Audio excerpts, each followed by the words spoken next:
Good morning student, my self Mahesh Kumar Sharma. जैसा कि आप लोग जानते हैं, हम लोग क्लास 12 की इकोनॉमिक्स पढ़ रहे हैं। क्लास 12 की इकोनॉमिक्स में यूनिट 2 स्टार्ट हुआ है money and banking. Money and banking में मनी के बारे में हम लोग सारा डिटेल सब कुछ पढ़ लिए। बैंकिंग में हम लोग को दो बैंक के बारे में स्टडी करनी है। फर्स्ट है कमर्शियल बैंक, सेकेंड है सेंट्रल बैंक। तो हम लोग पढ़ रहे थे कमर्शियल बैंक। कमर्शियल बैंक होता क्या है, उसकी मीनिंग क्या होती है, इट मीन्स उसके मीनिंग के साथ साथ उसके डेफिनेशन को भी पढ़े हमने, उसके फंक्शंस को पढ़े, और उसके आगे अब हम लोग आज पढ़ेंगे money creation and or credit creation. मतलब what is meaning of money creation, या मनी क्रिएशन या क्रेडिट क्रिएशन क्या होता है। जैसा कि हम लोग जानते हैं कि बैंक में बहुत सारे पैसे टर्नओवर किए जाते हैं, आते हैं और जाते हैं। तो जो मनी क्रिएशन का मेन कॉन्सेप्ट ये है कि how to create money on bank. मतलब बैंक में मनी को, मतलब पैसे से पैसे कैसे बनाए जाते हैं, मतलब पैसे से पैसे कैसे बनाए जाते हैं, उसी कॉन्सेप्ट को हम लोग बोलते हैं मनी क्रिएशन। इट मीन्स कि जो बैंक में हम लोग पैसा जमा करते हैं, वो बैंक अपने पास पैसा रख कर आप लोग को इंटरेस्ट नहीं देती है, उस पैसे को कहीं और इन्वेस्ट करती है, और उस पैसे से, और उसको जब इंटरेस्ट मिलता है तो उस पैसे से, आप ही के पैसे से वो और पैसा क्या करता है, अर्न करता है, तब आप लोग को पैसे वो प्रोवाइड कराता है।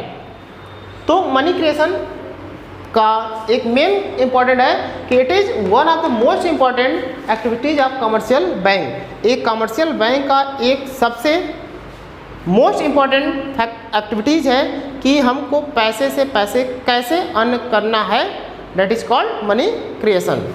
मतलब पैसे से पैसे कैसे अर्न करेंगे, उसको पैसे से कैसे पैसे बनाएंगे, उसी को हम लोग क्या बोलते हैं, मनी क्रिएशन। लिखा हुआ है through the process of money. Money मतलब इसके प्रोसेस से मनी क्रिएशन या commercial bank are able to create credit which is the for excess of initial deposit. मतलब कि बैंक में जितने भी पैसे डिपॉजिट होते हैं, उसमें से कुछ पैसे हुआ रिजर्व फंड के रूप में निकालने के बाद बाकी जितने भी पैसे बचते हैं वो सारे के सारे लोन के रूप में, लोन के फॉर्म में कस्टमर को प्रोवाइड करा देता है। अब इसमें वो चीज़ हमको पढ़नी है कि कितने पैसे मनी क्रिएशन करते समय हमको रिजर्व फंड के रूप में फॉर्म में रखना है, या कितने नहीं रखने हैं कि नहीं रखने हैं, या कि सारे के सारे जितने पैसे हमारे पास डिपॉजिट हो रहे हैं, सारे के सारे पैसे हमको लोन के फॉर्म में प्रोवाइड करा देना है। ये मनी कितने रिजर्व करने हैं, ये जो काम है ये सेंट्रल बैंक का है। Central bank that is called RBI. मतलब कि ये आरबीआई का काम है कि कितने पैसे आपको रिजर्व फंड के रूप में रखना, बाकी कितने लोन हमको देना है, ये सेंट्रल बैंक का काम है। सेंट्रल बैंक आपको बताएगा कि आपको इतना पैसा रिजर्व फंड के रूप में रिजर्व करना है, बाकी जितने भी पैसे बचते हैं आपको लोन के फॉर्म में क्या करना है, सबको बांटना है अपने अपने कस्टमर को। इसमें लिखा है, इसको और अच्छे तरीके से समझने के लिए इसमें दो एजम्पशन दिया हुआ है। This process can be better understood by making two assumption. दो एजम्पशन दिया है कि मनी क्रिएशन हम लोग क्यों करते हैं, मनी क्रिएशन बैंक क्यों करती है, इससे क्या उसको बेनिफिट है। तो इसमें इसको देखते हैं, इसमें लिखा है the entire commercial bank system is one unit and is it terms at bank. मतलब जितने भी उसमें टर्नओवर किए जाएंगे, लेन देन किए जाएंगे, वह केवल एक यूनिट में होगा। कि अगर आपको पैसे लेते हैं, लोन लेते हैं, तो भी आपको बैंक जाना पड़ेगा, इट मीन्स बैंक में ही क्रेडिट किए जाएंगे। अगर पैसे आप डिपॉजिट करते हैं तो भी आपको बैंक जाना ही, वो भी आपको बैंक अकाउंट में ही डिपॉजिट करनी है। मतलब ऐसे नहीं कि कैश लेकर गए डिपॉजिट करने, ऐसे मैनेजर को पढ़ाकर चले आए, आपका कैश डिपॉजिट हो गया, ऐसे नहीं, आप अपने अकाउंट में इसको डिपॉजिट कराएंगे। अगर पैसे बैंक लोन भी देती है, तो आपको अगर 2 लाख लोन देते हैं तो गए बैंक में, मैनेजर ने आप लोग को 2 लाख कैश ऐसे नहीं पड़ेगा, आपका वहाँ पर अकाउंट क्रिएट कराएगा और वह 2 लाख रुपए आपके अकाउंट में ट्रांसफ़र कराएगा। अब आपके अकाउंट में जब 2 लाख आएगा तो जैसे जैसे आपकी ज़रूरत होगी उस 2 लाख का आप उस तरह से निकाल कर उसका यूज कर सकते हैं। इट मीन्स कि बैंक एक यूनिट के अकॉर्डिंग काम करेगा। मतलब पैसा देना है तो भी बैंक, पैसा लेना है तो भी बैंक, वो भी जितने भी ट्रांजेक्शन्स होंगे आपके अकाउंट से होंगे, कैश कुछ भी नहीं होगा। ठीक। सेकेंड है all receipt and payments in the economy are routed through the banks, that is all payments are made through cheque and all receipts are deposit in the bank. जितने भी पैसे आप विड्रॉ करेंगे आपको बैंक चेक के द्वारा करेगी, बाकी जितने भी आप डिपॉजिट करेंगे वो क्या है, बैंक में जाकर आप अपने अकाउंट में जमा करेंगे, डिपॉजिट करेंगे। ऐसे कैश में कुछ भी नहीं होगा, ठीक है। अब इसका मेन कॉन्सेप्ट समझने के लिए हम यहाँ पर क्या है, एक डेटा बना है, एक चार्ट यहाँ बना है। इस चार्ट को समझने के लिए आप अगर इसको समझ जाएंगे तो आप मनी मल्टीप्लायर आगे पढ़ना उसको आसानी से समझ जाएंगे। ये बहुत ही इंपॉर्टेंट चीज़ है। कैसे देखते हैं हम कि जैसे कि इनिशियल डिपॉजिट हम लोग वैसे हम ही हैं, अगर हम गए बैंक में 1000 रुपये अपना जमा कर दिए, डिपॉजिट कर दिए 1000 रुपये, ठीक। अब 1000 रुपये डिपॉजिट कर दिए तो सेंट्रल बैंक का ऑर्डर है कि आपको जितने भी पैसे डिपॉजिट होगा उसका 20% आपका रिजर्व फंड के रूप में आप अपने पास रखेंगे। बाकी जितने भी पैसे बचेंगे सारे के सारे पैसे आपको लोन के फॉर्म में क्या करना है, कस्टमर को बांटना है। इतनी बात समझ में आई। तो अगर हम इनिशियल में 1000 रुपये सपोज करो कस्टमर से बैंक में 1000 रुपये टोटल डिपॉजिट हुए। अब 1000 जो डिपॉजिट हुए तो उस 1000 का 20% अगर हम फाइंड करेंगे 200 रुपये आएगा। इस 200 को हम क्या करेंगे, निकाल लेंगे। 200 का निकालने के बाद बाकी जितने पैसे बचेंगे 800 रुपये, ये हमको क्या करना है, लोन के फॉर्म में दे देना है कस्टमर को। अब जो ये 800 रुपये लोन के फॉर्म में कस्टमर को देंगे तो क्या 800 रुपये निकाल कर ऐसे कैश कस्टमर को डिस्ट्रीब्यूट कर देंगे? नहीं, नेवर। हम ये 800 रुपया कस्टमर के अकाउंट में ही क्रेडिट करेंगे। जब ये 800 रुपये अमाउंट कस्टमर के अकाउंट में क्रेडिट करेंगे तो ये 800 रुपया होगा। फिर इसके बाद इनिशियल डिपॉजिट जो मेरे पास हो जाएगा वो 800 हो जाएगा, ठीक। और जब सेकेंड राउंड में हो जाएगा 800, सेकेंड राउंड में और इनिशियल डिपॉजिट इसमें फर्स्ट राउंड में आपके पास 800 हो जाएगा। फिर ये 800 का एक टोटल का टोटल अपने पास नहीं रखना है। कस्टमर जितना इसमें से उसको नीड्स होगी निकालेगी, ले जाएगी, लेकिन आएगा कहाँ है, आपके बैंक में ही आएगा। जब बैंक में आएगा तो उसमें से फिर 20% आपको क्या है, रिजर्व फंड के रूप में निकालना है। तो ये 800 का 20% निकालेंगे, 160 आएगा, 160 निकालेंगे, 640 बचे। इस 640 को फिर हमको क्या करना है, लोन डिस्ट्रीब्यूट कर देना है। अब इस 640 को लोन जब डिस्ट्रीब्यूट कर देंगे तो फिर मेरा इनिशियल अमाउंट कितना हो जाएगा, सेकेंड राउंड में 640 में फिर 20% हम रिजर्व के फॉर्म में निकालेंगे तो ये आएगा 512 से जब 20% हम रिजर्व फंड निकाल लेंगे तो मेरे बचेगा 512। जब ऐसे ऐसे हम करते जाएंगे तो जब लास्ट तक 1 हो जाएगा तो हम ये लास्ट में देखेंगे कि एंडिंग राउंड में कि मेरे पास जो टोटल डिपॉजिट होगी 5000 होगा और जो लोन हम कस्टमर में डिवाइड करेंगे, इट मीन्स डिस्ट्रीब्यूशन करेंगे, वो 4000 होगा और हमारे पास रिजर्व फंड के रूप में कितना रहेगा, 1000। अब देखिए 1000 रुपया हमने इनिशियल में डिपॉजिट कराया, वह कितना हो गया डिपॉजिट, 5000। इट मीन्स कि 5 टाइम्स हो गया। मनी क्रिएशन कैसे हुआ, यहाँ पे देख रहे हैं कि आप 1000 डिपॉजिट कराया, लेकिन वह एक ऐसा समय आएगा जो कि वो 5 टाइम्स बन जाएगा। जब 5 टाइम्स हो जाएगा तो इसमें 1000 के साथ साथ उसका 5 गुना पैसा हो गया, तो जो 4 टाइम्स है वो बैंक को क्या हुआ, बेनिफिट हुआ। बैंक को बेनिफिट हुआ और लोन के फॉर्म में 4000 रुपये क्या है, डिस्ट्रीब्यूट किया और 1000 रुपये उसको डिपॉजिट किया है रिजर्व फंड के रूप में। इन इमरजेंसी केस जब भी उसको सेंट्रल बैंक को मतलब नीड्स होगी वो आपसे ये पैसा ले लेगा, ठीक है, एज ए लोन। इसी को जो समझाएं, ये जो सारे प्रोसेस है, इसी प्रोसेस को हम बोलते हैं मनी मल्टीप्लायर। यही क्या है, मनी मल्टीप्लायर। अब मनी मल्टीप्लायर में यहाँ पर एक लिखा हुआ LRR।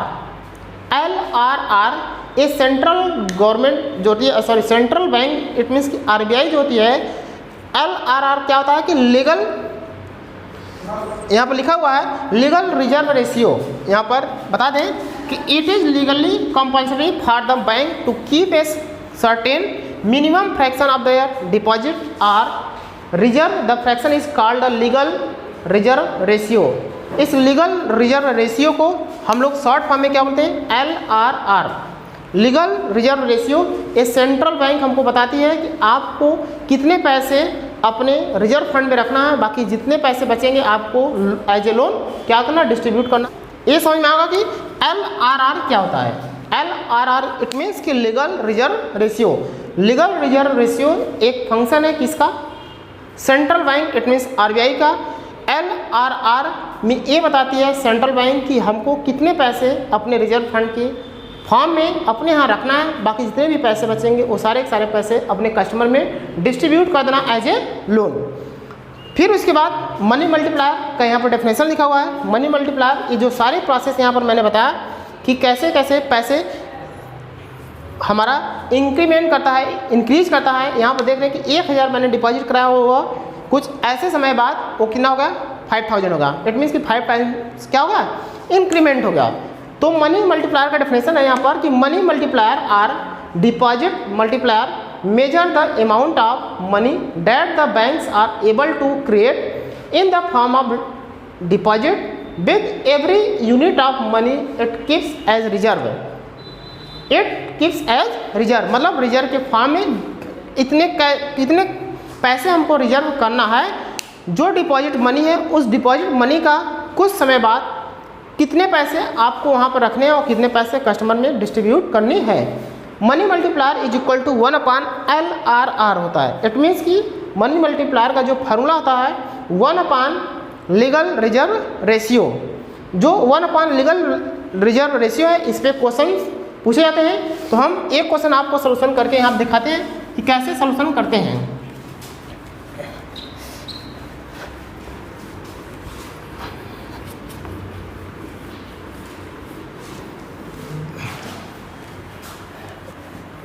मनी मल्टीप्लायर आप ऐसे ही बोल सकते हैं कि जो मनी मल्टीप्लायर इट मीन्स कि मनी का कितनी बार मल्टीप्लाई होगा, मतलब मनी कितनी टाइम्स इंक्रीमेंट होगी और कैसे होगी। इस जो प्रक्रिया या जो प्रोसेस बैंक यूज करती है, इस प्रोसेस को हम लोग क्या बोलते हैं, मनी मल्टीप्लायर। मतलब मनी को कैसे इंक्रीमेंट किया जाए, कैसे बढ़ाया जाए, उस जो सारे जो प्रक्रिया बैंक यूज करते हैं उसको हमको लोग क्या बोलते हैं, मनी मल्टीप्लायर। अब एक क्वेश्चन यहाँ पर है कि calculate the total deposit, calculate the total deposit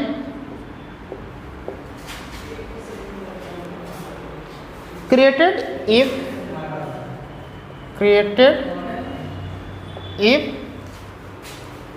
initial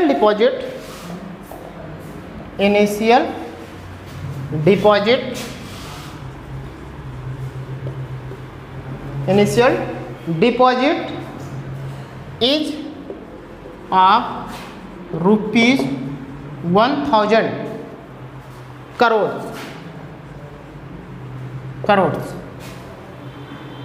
and LRR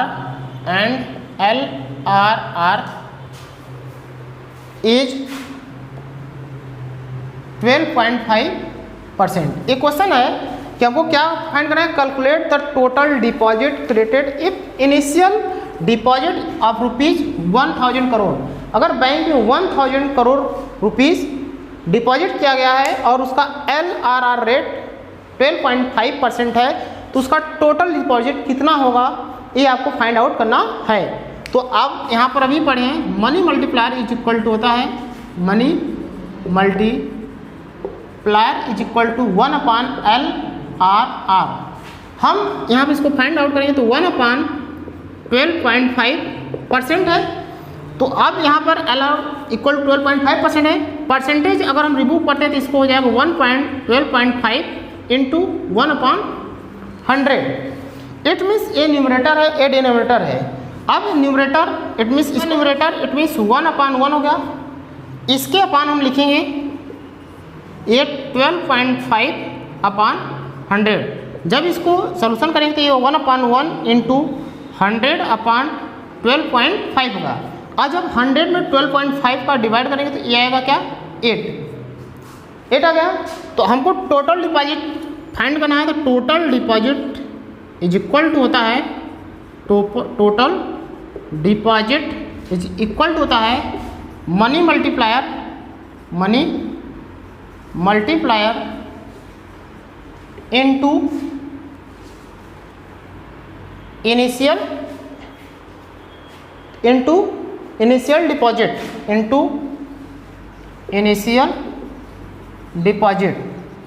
ये क्या है, फार्मूला है कि अगर हमको टोटल डिपॉजिट फाइंड आउट करना है तो total deposit equal to money multiplier into initial deposit. तो मनी मल्टीप्लायर इट मीन्स 8 है और इनिशियल डिपॉजिट मेरा क्या है 1000। अब 1000 का 8 में मल्टीप्लाई करेंगे तो हो जाएगा क्या 8000 करोड़। इस तरह से हम देख रहे हैं कि जब हम 1000 रुपये डिपॉजिट कराएंगे और उसको रिजर्व फंड के फॉर्म में हमको 12.5% क्या करेंगे, उसको रिजर्व करेंगे, तो टोटल ऐसा एक समय आएगा जिससे कि वो 8 करोड़ रुपये आपके पास क्या हो जाएगा, डिपॉजिट हो जाएगा। आप लोग को आज मनी क्रिएशन या क्रेडिट क्रिएशन क्या होता है वो पता, मनी मल्टीप्लायर क्या होता है वो पता, LRR क्या होता है वो पता। LRR को फाइंड करने के लिए, टोटल मनी फाइंड करने के लिए या टोटल डिपॉजिट फाइंड करने के लिए कैसे यूज करते हैं फॉर्मूले को वो बताया। ये सारी चीज़ें आप लोग एक अपनी कॉपी पे नोट करिए और जो चीज़ें ना समझ में आए इसमें प्लीज़ आप कमेंट बॉक्स में उसको ज़रूर कमेंट करें। मैं जब भी अगली वीडियो बनाऊंगा पहले उसका सलूशन बताऊंगा, उसके बाद हम उसके आगे पढ़ाएंगे। अगर आप लोग को वीडियो अच्छा लगे तो प्लीज़ वीडियो को लाइक ज़रूर करिएगा। Thank you so much.